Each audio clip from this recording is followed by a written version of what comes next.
My new book, Awake, Observe, Shape, Transform, is now available on Amazon, along with the 90-day transformation journal. You'll find a link to these things in the episode description. Also, if you'd like to support this work, there are $10, $15, and $20 Patreon tiers with no locked content, just a way to say I value this. You can also visit the site and check out the growing merch store, shirts, tanks, hats, and learn about one-on-one sessions with me by clicking the About button. And don't forget, the YouTube page has the podcast and binaural beats for meditation, rest, and sleep. Thank you for being here. Let's get started.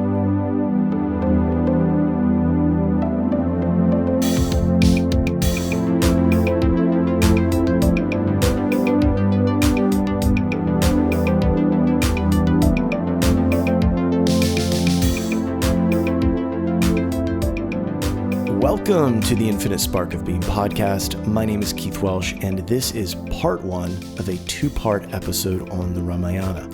I've decided to do this because of my own recent experiences. These experiences are the result of me trying to make sense of something that's simply not for me. And I don't want to get into my gripes about things, but this is an episode about something very special to me, something that I feel is truly inspired by God. But these texts, the Bhagavad Gita, the Ramayana, didn't involve councils in order for an entire religious culture to get its story straight. Unlike our Abrahamic friends, these texts want the reader to find, embrace, and eventually embody their divine connection to God, not simply stay subservient, making pathetic requests to God for grace. Instead, they empower us to realize that we are source consciousness, that we are the imperishable, infinite wellspring of all that arises. Honestly, this episode is about the joy that I feel when I come home to my belief in God and the understanding of the universe and the way things work that is based on the teachings found in the Ramayana and found in the Bhagavad Gita, or really any of the Vedic literature. So when people say, I wish there was an instruction manual for life, I always shake my head and I think there is. These teachings work. There's no other way to say it. They just work. These books open you up and realign whatever isn't aligned. I've never felt at home in the world. However, the first time I put my hand in a japa bag and chanted Hare Krishna, Krishna Krishna, Hare Ram, Ram Ram, Hare Hare, my eyes welled up with tears, and I finally felt like God heard me.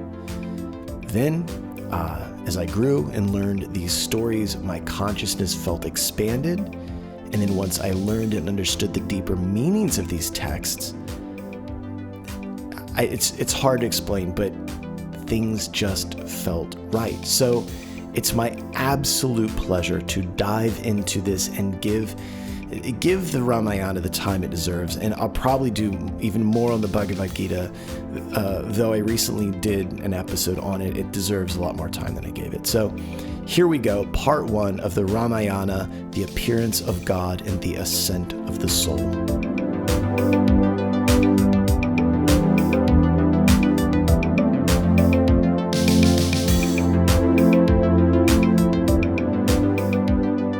So today, we're going to dive deep into the Ramayana, and not just as an ancient story, but as a living truth about how the divine enters our world when darkness grows too strong. In fact, that's the statement that Krishna makes in the Bhagavad Gita.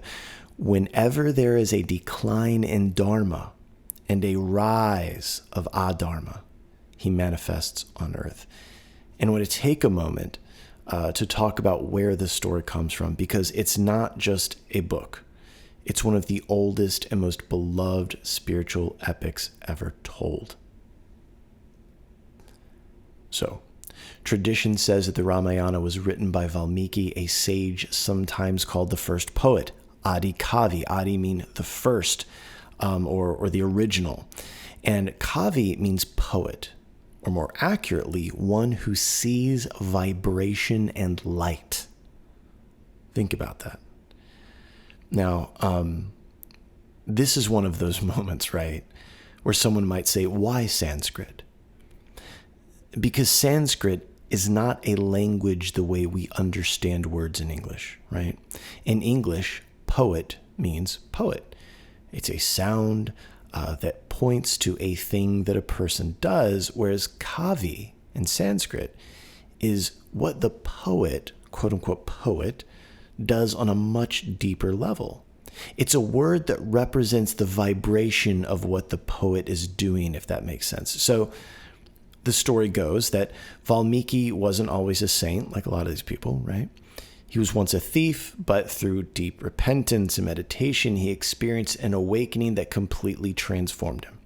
And out of that awakening, out of that transformation came this poem. So it's a story so vast and so sacred that it shaped the moral and spiritual foundation for an entire civilization. Most of us Americans don't know the importance of this book. So think about that.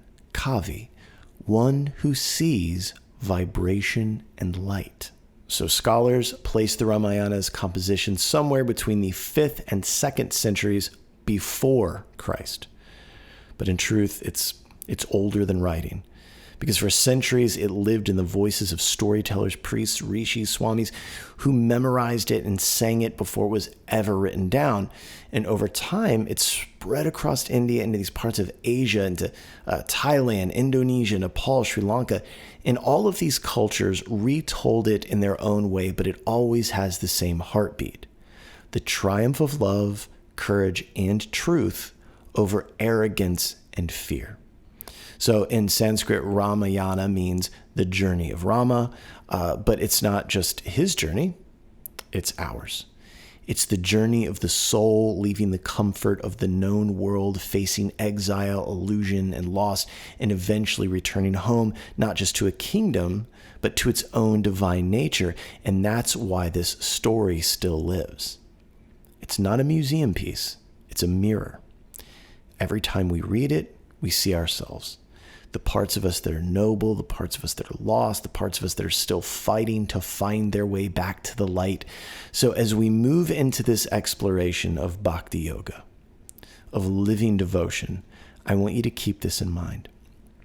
You're not learning about a foreign scripture. You are remembering something ancient that already lives inside of you. So let's begin. The Ramayana isn't just mythology. It's a map of how your own soul works, how arrogance can build empires, how love can be tested, and how God or truth or light or Rama or Krishna or Jesus, whatever you want to call it, manifests or incarnates on earth to restore balance. So we start our story where it really begins. And it's not in the peaceful kingdom of Ayodhya, but in a heaven that is under siege. Because before the name Rama is ever spoken, there was Ravana, the 10-headed Rakshasa king of Lanka. The Rakshasas are known as a demon race. They are actually a manifestation of Brahma's desires and hunger, but eventually are kicked out of heaven by Vishnu. But Ravana wasn't born evil. In fact, not all Rakshasas are bad, believe it or not. He was the son of a very wise human sage named Vishrava and a Rakshasi, which is a female Rakshas named Kaikesi. He was born half divine, half demon. Ravana was always brilliant, charismatic, extremely disciplined, but he wanted power so badly that he was willing to suffer for it. So he began a yogic practice that was so intense and so austere that it made heaven tremble. He sat in meditation for thousands of years, cutting off his own heads one by one and offering them into the fire as a sacrifice to Brahma. But each time he lost one, he grew another. So there's your first metaphor. This symbolizes how desire, when it's not purified, regenerates endlessly. So finally, Brahma appeared to him, and he was very pleased with Ravana's austerity, and he offered him a boon, a wish, a gift. And so Ravana says, I want to be invincible to all of heaven and the underworld. He did not, in his arrogance, say men or animals. So, with Brahma's boon, Ravana conquered the heavens. He defeated the gods, he enslaved celestial beings, and brought fear even to the ascetics on earth. And for all of you ancient alien fans, here we go. He traveled on his golden chariot called Pushpaka Vimana. There you go. There's your Vimana. And it caused the stars themselves to shudder. And in Ravana's arrogance, he stormed Mount Kailash, the home of Shiva himself. Ravana attacked the mountain, shaking it, lifting it, roaring his own name through the cosmos. But Shiva sat unmoved by Ravana's performance. Shiva pressed his toe into the ground and pinned Ravana inside of the mountain, inside of a stone cell. So, for 1,000 years, once again, Ravana sang hymns to Shiva and practiced yoga. When Shiva finally released him, Shiva was also impressed, but not by Ravana's strength, but by his determination and his devotion. Ravana was a powerful yogi. So Shiva gifted Ravana something called the Atma Linga, which is a Shiva lingam. I'll let you Google that, with one condition, that wherever he placed it in the ground, it would take root there. And he also gave him the Chandrahasa sword, which sounds like video game weaponry. But it was also with the condition that if Ravana misused this sword, the Chandrahasa, Shiva would take it back. He also gave Ravana an extensive knowledge of music, weapons, and the Vedas, and as well as astrology. So the thing is, knowledge that doesn't involve humility is poisonous. Ravana became the most educated tyrant the universe has ever seen, a being who could quote the Vedas, sing the hymns, and still exploit every being beneath him. Imagine that. Somebody so knowledgeable of scripture, they can chant it to you and still exploit you. Fascinating.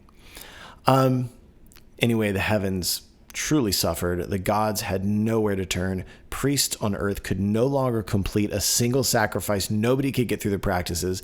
The fires of devotion were being snuffed out by fear and this interference by Ravana, right? So every time sages tried to perform practices, these Rakshasas would show up and fuck everything up. But I want you to remember, the boon wasn't that humans and animals couldn't defeat him. It was just gods in the underworld. So these humans could have absolutely done something, but they felt powerless. Something had to change. So the gods went to Vishnu, the preserver of the universe. Vish meaning all-pervading, Nu meaning the one, so the one who's all-pervading. They pleaded for balance to be restored. They explained that Ravana's power was absolute because of this boon, that no god, no demigod, no celestial, no other demon could destroy him, only a man. But the men were powerless. Vishnu listened, Vishnu smiled, and he said, "Then I will become a man."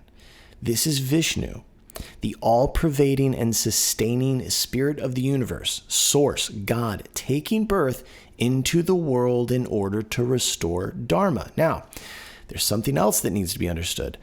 Along with Vishnu, his eternal consort, his wife, his heart, his Shakti, his energy, Lakshmi, would need to take birth as well.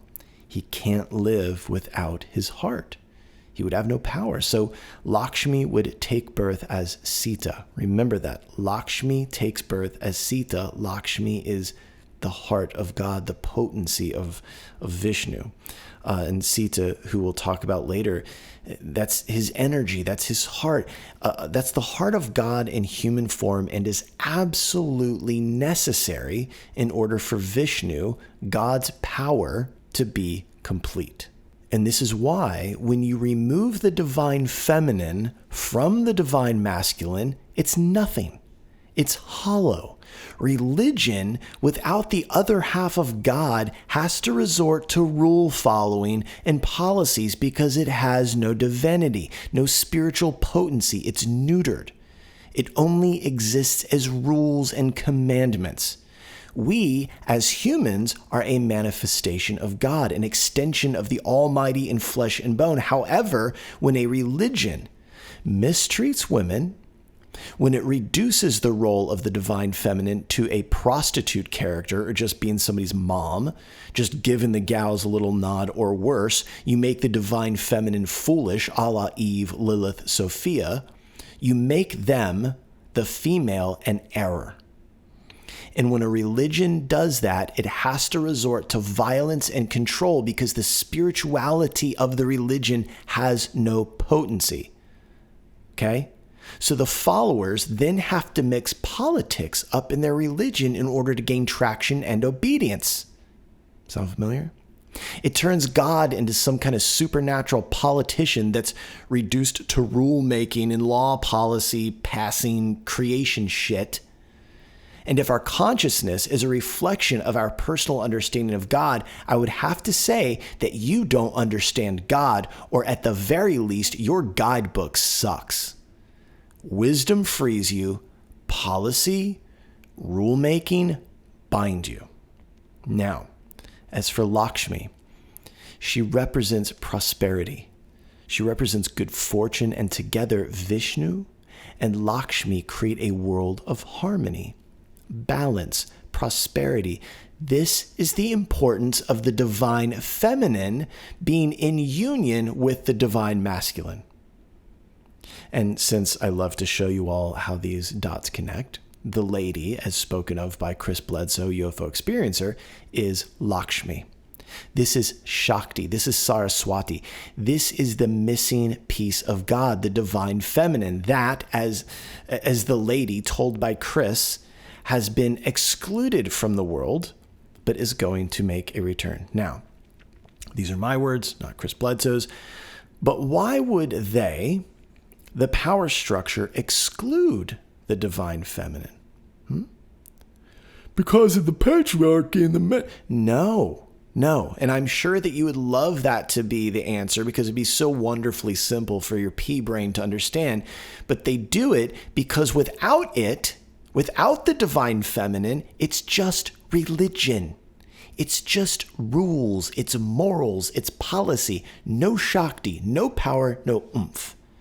You see, the real folks in charge, not the religious rulers, but the real folks in charge, the evil ones, whether they are a faction of an alien race, ultra-terrestrials, or demonically possessed politicians that, due to their nature of being power-hungry, irrelevant, starved materialists, have been left agape to be used as empty husks to be inhabited by these beings.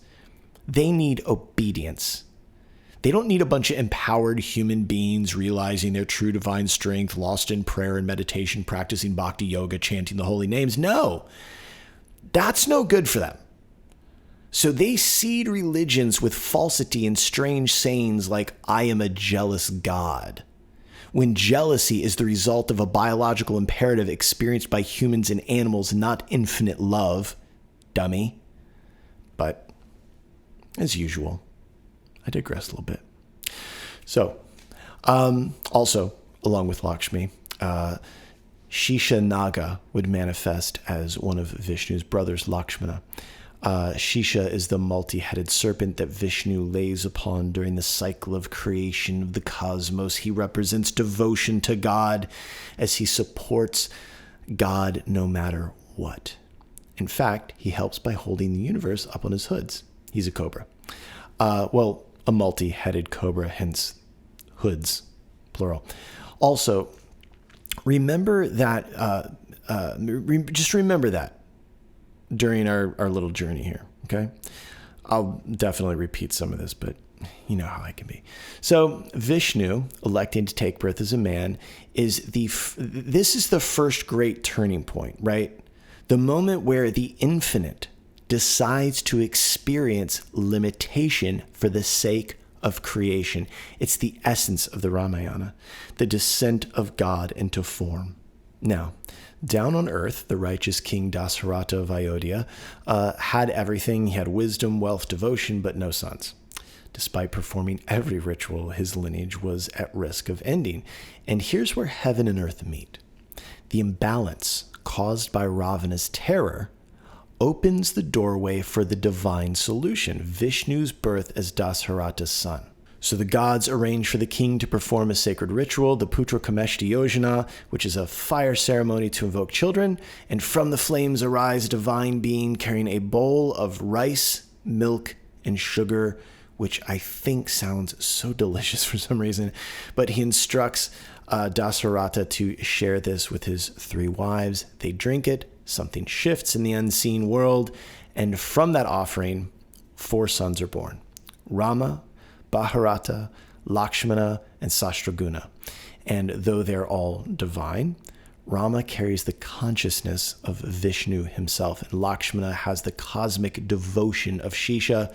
The universe has set the stage, the villain has arisen, and the savior is born. So after the birth of the sons, Ayodhya became a model of Dharma under King Dasarata. Rama grows up and he becomes a perfect man. He's disciplined, he's wise, he's compassionate, he's fearless. Everybody loves him. And when he comes of age, he weds Sita, the daughter of King Janaka. And Sita herself is born of the earth and is the embodiment of purity. Their union symbolizes consciousness, Rama, married to nature, Sita. And not to be that guy that can't stop bringing up UFO stuff at the party, but that's why the lady tells Chris Bledsoe that she is the spirit of the earth. Always connecting the dots. But anyway, as always, when the divine walks the world, darkness rises to meet it. Now, please understand that I am glossing over a lot of stuff here, so please read this yourself. If you'd like a delightful version on Audible to listen to, there's one narrated by Ram Dass, and it has been my bedtime story for years and years and years. It's awesome. He even does fun little voices because he's Ram Dass and he's adorable. And know that Das means servant. So Ram Dass, servant of Ram, which is Hanuman, who you'll hear about later. So in order to gain Sita's hand in marriage, Rama is tasked by King Janaka with the challenge of stringing the bow of Shiva. This bow is a possession of King Janaka, obviously gifted to him by Lord Shiva, who is the god of destruction and representative of the mode of ignorance. Sorry, just telling you guys how it is. That's Shiva. It's not really a bad thing, but it's complicated. So not only did Rama, who is Vishnu in human form, the pervading source of the universe, not only did he string the bow, but he shattered it. There's another metaphor for you. And know that while the Trimurti of Hinduism is Brahma, the god of creation, Shiva, the god of destruction, and Vishnu, the sustainer, that they all bow to Vishnu, the all-pervading source of the universe, the spirit of the universe. There's no creation or destruction without it. So, when Rama is chosen to inherit the throne of Ayodhya, jealousy creeps into palace. One of Dasarata's wives, Kakai, is manipulated by her maid Mathura and actually just scared into demanding that her own son Bharata be crowned king instead of Rama, and that Rama should be sent into exile for 14 years. That's why, because Kakai saved Dasarata in a great battle. She flew his Vimana, there's more ancient alien stuff, to save him. And when she saved him, he promised her 2 boons. Well, she cashed them in. 1, make Bharata king. 2, exile Rama for 14 years, which seems like a lot. Seems like a bit of an overreach. But bound by his word, the heartbroken king Dasarata obeys, but not without resistance. In fact, he tries to break his promise, but Rama won't let his father do that. So Rama accepts exile without any resentment. Sita and Lakshmana choose to go with him. This is where the divine begins its descent into human suffering. Not because of punishment, but because truth must experience the full range of existence in order to redeem existence, if that makes sense.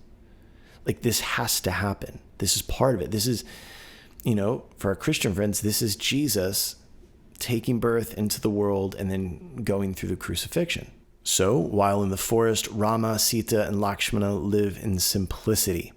They meet sages, they fight demons, they protect sacred groves, and again, many adventures are being had. However, I cannot tell the entire story here. But one demoness, Shurpanaka, Ravana's sister, approaches Rama with lust and is humiliated by Lakshmana when he cuts off her nose. And he does it to defend Sita's honor because Shurpanakha threatens to eat Sita alive, as Rakshasas do. So when Ravana hears of this, his arrogance flares into obsession. He vows revenge, not just against Rama, but also against Dharma in a way. And that's a big no-no. So he sends the demon, a very powerful yogi named Maricha, to transform into a golden, jewel-covered deer to lure Rama away. And when Sita insists that Rama goes and captures it because of its beauty, Rama does what he's told. He goes after it, but he leaves Lakshmana to guard her. Maricha, through his power, causes a voice to be heard that sounds like Rama in distress. Sita insists that Lakshmana goes and see what's wrong. Lakshmana refuses. Sita threatens him, and so he goes. But before he does, he draws a protective circle around Sita called the Lakshmana Rekha, telling her that any evil that tries to enter the circle will burst into flames, but she has to stay in the circle. Well, eventually Ravana appears, and he's disguised as a mendicant, which is a holy man sworn to poverty. Ravana comes in this disguise, and he tricks Sita as a beggar into helping him. But when Sita crosses the protective circle drawn by Lakshmana, Ravana reveals his true form, and he abducts her, carrying away in his flying chariot to Lanka, the Pushpaka, Vimana, a Vedic flying machine. See? This is the Ramayana, not the Bhagavad Gita, just in case Billy Carson or any of the other cast of ancient aliens is listening. But it's one of the most heartbreaking scenes, and because you're talking about removing the divine feminine from the divine masculine. You're separating the heart from the soul, right? You're separating the heart from its source. The moment when illusion, when ego steals the spiritual heart. So Rama returns. He and Lakshmana are confused. They can't find Sita, so they begin to search. Now, there's I would say, little known character, but a character that doesn't get the recognition he should. And that's Jatayu, the vulture king. He is the only one that saw Ravana take Sita. He knows who Sita is and attempts to stop Ravana. Jatayu is old, but he, like everyone else, he serves Rama fearlessly.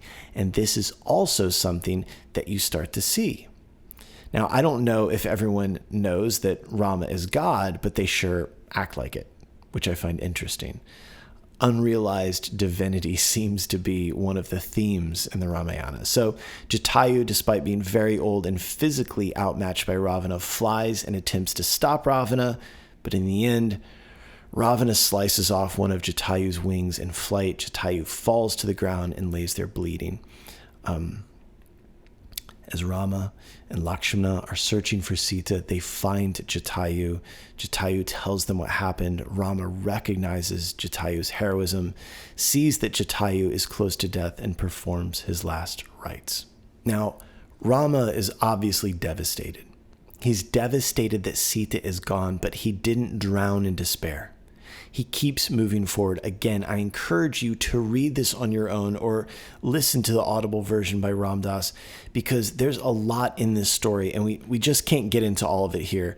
It's not that it's a massive book, but there's a lot to it. It's always worth it. Also, it's one of those living books that the more you ingest it, the more you see and the more you learn. So Rama and Lakshmana, in their search for Sita through the forest, meet Sugriva, the exiled monkey king, and forge an alliance. And through Sugriva comes one of the most beloved figures in all of Indian spirituality, Hanuman. So a few things we need to know about Hanuman. He is the son of Vayu, the god of wind. Wind is an element of Shiva. This is the way in which Shiva takes birth as Hanuman in order to serve Ram, because ultimately Shiva he's devoted to Vishnu. Remember, Vishnu has taken birth as Rama, so Hanuman is an avatar or incarnation of Lord Shiva. Okay, I know this is getting confusing. This is why it's said that Shiva is a devotee of Krishna, as Krishna is the greatest of all of the Vishnu incarnations. And to add a few more layers,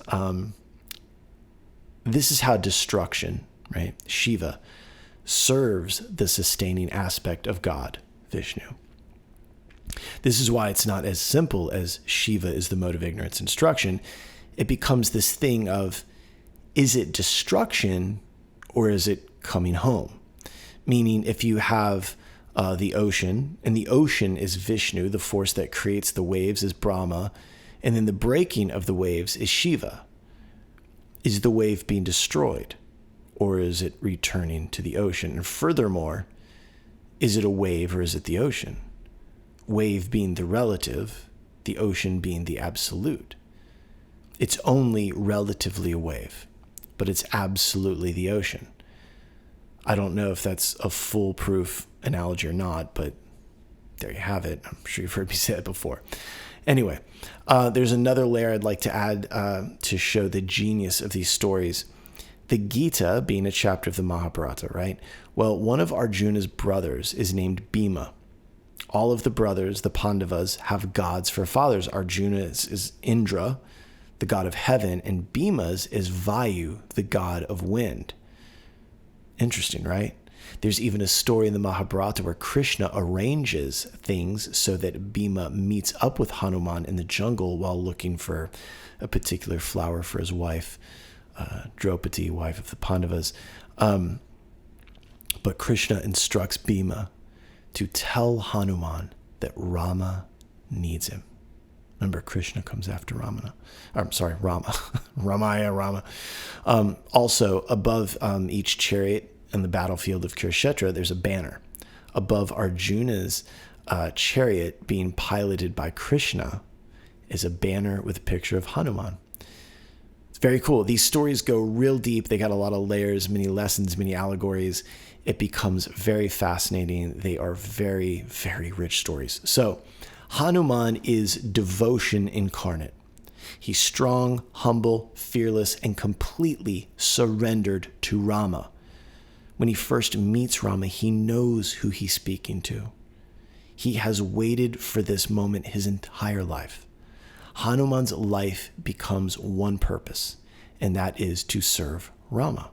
Well, as the adventure unfolds, the animal army led by Rama and Lakshmana realize that Ravana has taken Sita to the island of Lanka, and with no boat or a way to get there, they all sit completely dejected. But then Jambavan, the king of the bears, goes to Hanuman and uplifts him by reminding Hanuman that he is actually a very, very powerful yogi. Now, without getting too far into it, when Hanuman was a little monkey, he was cursed by a powerful yogi that he should forget his siddhis, his yogic powers, until someone reminds him. Well, this is the day. Jambavan reminds Hanuman, and Hanuman remembers that he can actually change his size. So Hanuman grows really tall and he leaps across the ocean to the island of Lanka to find Sita. But before he goes, Rama gives Hanuman a ring to give to Sita as proof. Rama's ring is the symbol of unbroken connection. Well, Hanuman finds Sita in an Ashoka grove being held captive. He shows her the ring. She's elated and gives Hanuman her bracelets to take back to Ram. He reassures her that the rescue is coming. But in the process of leaving, Hanuman is captured. Now, again, there's a lot of side quests in these stories, and they're all worth learning, but this one is special because when the Rakshasas capture Hanuman, they take him to Ravana. Ravana decides to humiliate Hanuman by lighting his tail on fire because the source of a monkey's pride is their tail, according to Ravana. So Ravana wants to humiliate Hanuman and hit him where it hurts so that he can return to Rama with no tail. So they wrap his tail in oil-soaked rags, light it on fire. Well, not only did it not burn him, but he also got free and ran through Lanka, setting the whole place on fire. Hanuman could not be stopped because of his devotion to Rama and Sita.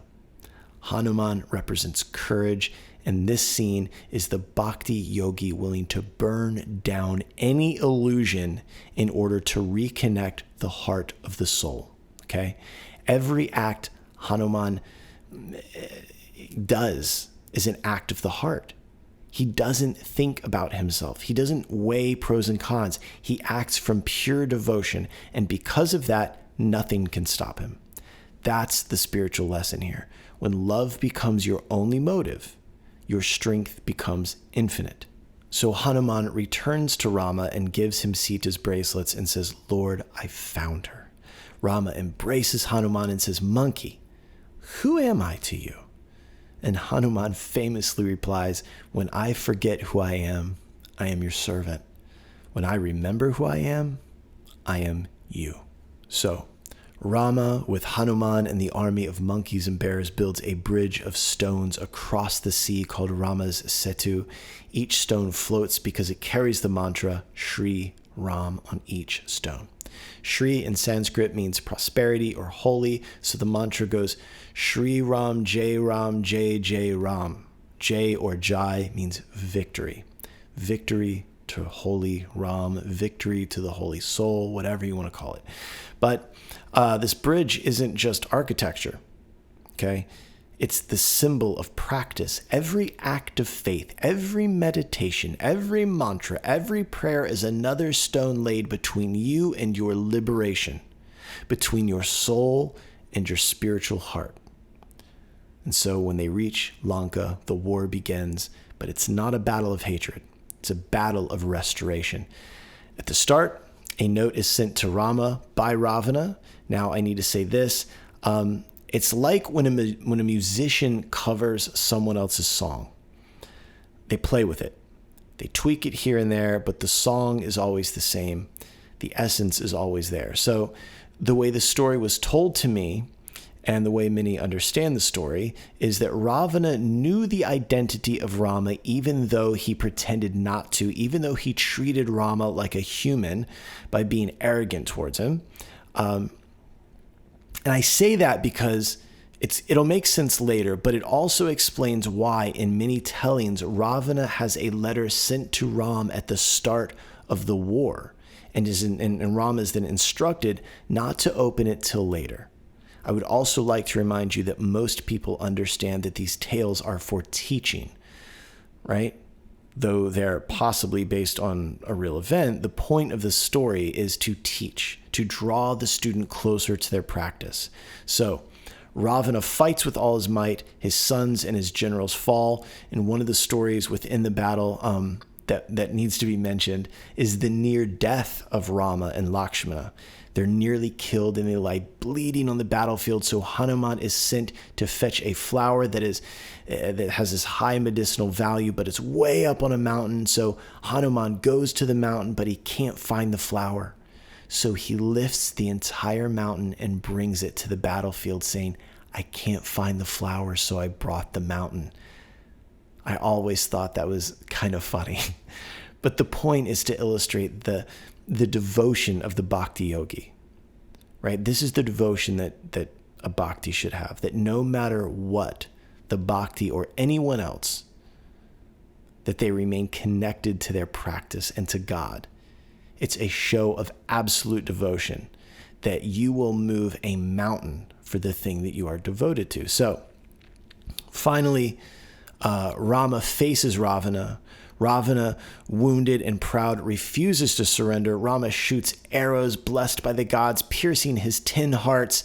As he dies, Rama bows, honoring the greatness that once was even in his enemy. And that's the ultimate lesson of Dharma. You can destroy the darkness without hating the dark. If you fight, then fight, but fight without attachment. If you sweep the floor, then sweep. You are of the nature to sweep, and the floor is of the nature to be dirty. The floor sweeper and the floor are both doing their Dharma perfectly. Don't start hating the floor just because it's the floor, because it's doing what a floor does, right?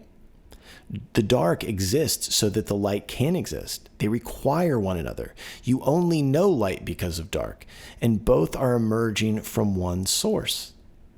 If God is omnipresent, then God doesn't stop just shy of the dark. If God stops just shy of the dark, if you think that that's the case, then you're putting limitations on God, you see? This path, it's not for the faint of heart, and it's not as simple as just a bunch of fucking rules. Dogma won't help you here. Dogma will land you on the wrong side of history. This is about wisdom, not legislation.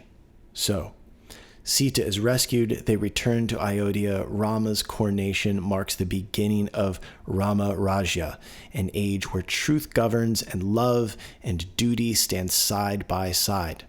And as a reward, Hanuman is given beautiful jewels and bracelets. He looks at them closely, begins to break them, smashing them, chewing them like a wild, crazed monkey. Everyone yelled for stop, stop, stop. They said he was insulting this beautiful gift. Hanuman said, "These are worthless. I am unable to find Lord Rama in even a single jewel." Everyone watching laughed at Hanuman. They told him, they said, "Show where Rama resides using your monkey intelligence." They were trying to insult Hanuman. So Hanuman took up the challenge. He dug his sharp claws into his own chest, peeling the flesh back, showing that on his bones was written Rama, Rama, Rama, over and over. Now, in other versions, he peels his chest open, showing the image of Rama and Sita glowing inside of his chest. This is where we get the image of Hanuman peeling his chest open, right? Within courage sits God. God being Rama and Sita, the divine masculine, and its potency, the divine feminine. So let's look at what the story really means. Every character is a part of your own consciousness, okay? Rama is the higher self, the soul, Atman, and ultimately Param Atman, or God, the divine principle that acts from truth, not impulse. Sita is the heart, Shakti, as we said earlier, the heart of God, or our spiritual heart, the Hridaya, our spiritual core, which is the source of love, truth, compassion, pure, radiant, but easily stolen when we cross the line over into thoughtlessness or a lack of awareness. Lakshmana is discipline, the protective energy that guards the Hridaya, the heart. Hanuman is devotion and courage, the bridge between the soul and the divine. He represents what is needed to dig deep and recover the Hridaya. Ravana is the ego, 10 heads of craving, lost in fear, anger, and pride. The forest is the human birth, or samsara, where we lose the familiarity. We lose the familiar. But ultimately, we find what's real. That, again, you have to leave home. You have to wander the desert. You get exiled to the forest. That's where you find the truth. And the bridge, the stone bridge, is spiritual practice, built stone by stone through repetition, prayer, mantra, selfless action.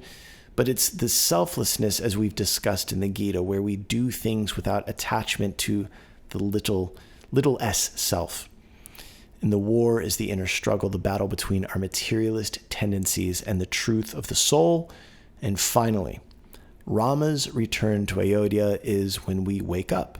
The restoration of the divine rule within our own being, the remembrance of our own true nature, our Dharma. So, when you read or hear the Ramayana, you're not learning someone else's story.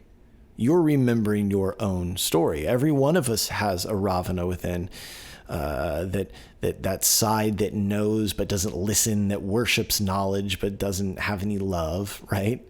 And every one of us also has a Rama, the quiet, luminous truth, the small, still voice within that never reacts in anger, that simply waits for us to wake up.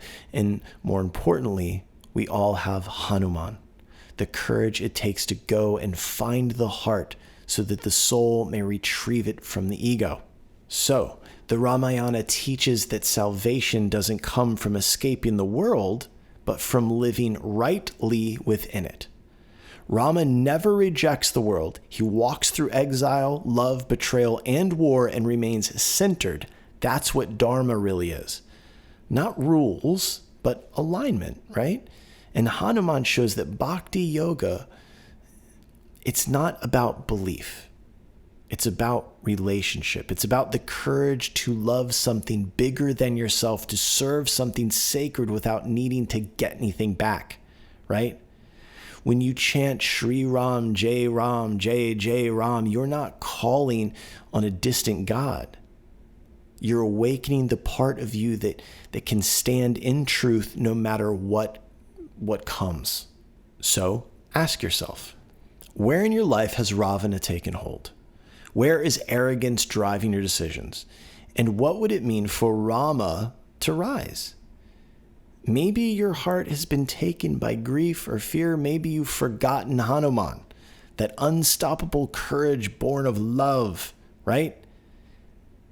If that's you, remember, the bridge is already being built.